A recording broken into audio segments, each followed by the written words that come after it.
thanks everyone for being here. Look forward to the conversation, and appreciate the opportunity to share our perspective. Certainly appreciate also the framing. I think that was there. When I delivered, I was going to deliver, but also seemed to incorporate some of that because I think some really important points were made, and I think some of what I'll say is also reflective of some of the way we have thought about it. I want to push into those new ways of thinking. So, I guess, is the slide? Yeah. Coming to it, okay. There we go. All right, no problem.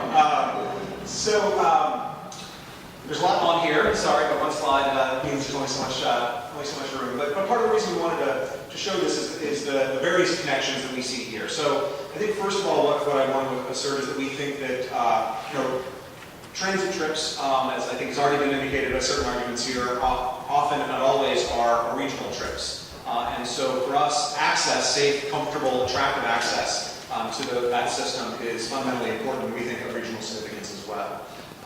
And so those projects that are focused on safe and comfortable and attractive access, we think should certainly be considered that. At the same time, I think it's important that we, in providing those connections to a broader regional system, the jobs, the educational opportunities, connections to home that provides, those improvements aren't only for access and transit. And we think that sort of win-win, that multiple benefit, is also important in a day of really scarce resources. And so those improvements that get made to bring people to our stations, our stops, are also facilities that people can use for other trips that may not involve transit. But that doubling up, we think, is an important perspective to bring as we think about how we spend our scarce resources. I think we also want to make sure that folks realize sometimes, we've increasingly in this region, which we really appreciate, have been defining active transportation as bicycle, pedestrian, and access to transit projects. And I think it's really important that we keep that perspective in mind, because I think by working together, that network integration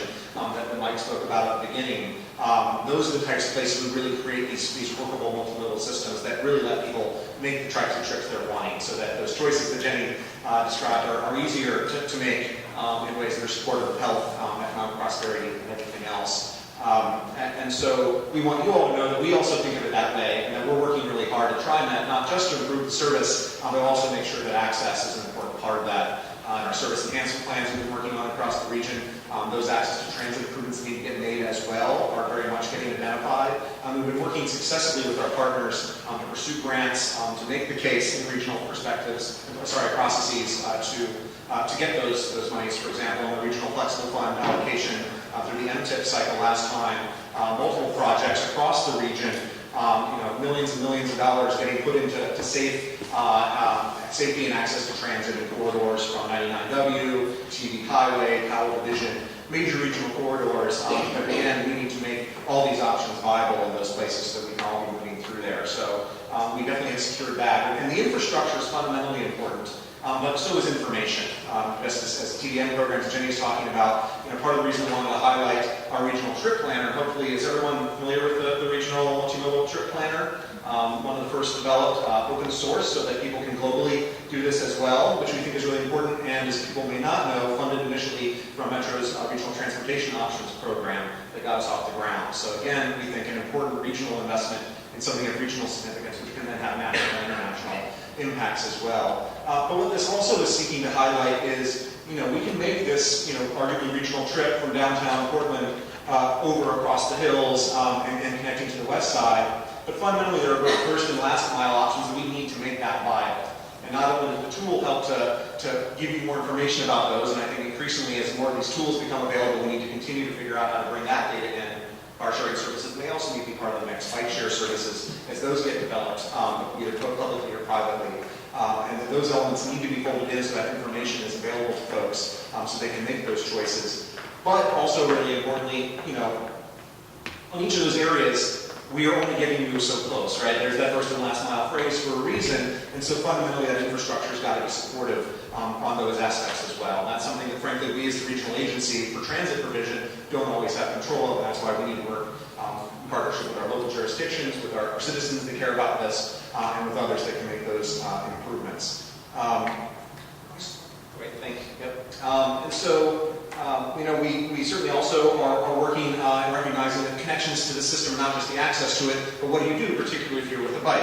And we recognize, particularly at peak periods, that that's becoming increasingly challenging, both as biking has become more popular and as transit has become more popular. What we also see when we're traveling to Europe and elsewhere, where things have, continue to grow in both of those ways, is there's only so much room. And so while we want to continue to preserve as much access as we can at peak periods, we're also doing our best to secure grants to build out, to secure parking on both ends of the trip so that people can, again, use the system more flexibly. We're excited that we've recently gotten Connect Oregon grants for Goose Hollow, and then also Beaverton Creek, where we're working with Nike, a major employer there. We can figure out if there's some private options that can make things more viable for them so they can leverage our system. So finally, a little invitation to you as well. We're also very excited to have gotten TGN grant support to do a bike master plan for TriMet as well. And a lot of this will be focused on our facilities, but I think access is going to be an important part of that too. And that's scoping is just getting finished now, but coming this summer and over the next year, we'll be engaging in that. And this is a group of people we'd love to hear from as we refine that scope and define what are the types of investments we need to do to make this system work across nodes